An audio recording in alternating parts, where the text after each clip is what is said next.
Hello, तर आज बनवणार आहोत आम्ही उंबऱ्याचे लाडू। बघा, उंबऱ्या अशा निचून घ्यायच्या, त्याच्यातले जे बाहेरचे कवर आहे गव्हाचे ते निघून काढून घ्यायचे आणि नंतर याला असं निवडायचं छानपैकी आणि मग ते झाल्यानंतर याला मिक्सरमध्ये एकदम बारीक बारीक काढून घ्यायचं। एकदम नाही करायचं, मीडियम बारीक करायचं।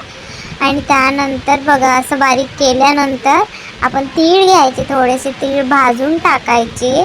चवीसाठी आपण तीळ घालूया या लाडूमध्ये।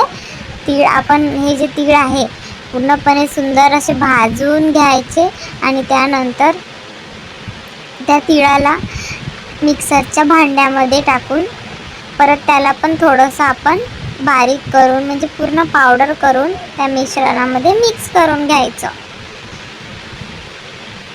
असं मिक्स केल्यानंतर छानपैकी एक गोड लागासाठी आपण साखर टाकूया। साखरेला आपण बारीक पिठी साखर बनवून त्याच्यामध्ये ॲड करूया। आपण बघा ॲड करत आहोत पिठी साखर आणि त्यानंतर आपण थोडेसे 2 गूळ टाकूया। थोडासा चव लागला पाहिजे गुळाचा त्यासाठी आणि त्याच्यामध्ये तूप पण टाकावं लागते।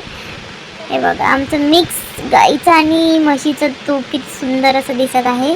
त्याला मिक्स करूया आणि थोडंसं दूध घालूया या मिश्रणामध्ये आणि पूर्ण याला मिक्स करून घेऊया। पूर्ण छान असं मिक्स केल्यानंतर लाडवाचा जो हे आहे तो तयार होतो आणि असे लाडू बांधून घेऊया। छान टेस्टी लाडू झाले आहेत। तर तुमच्या पण घरी बनवतात का? कॉमेंटमध्ये मला सांगा।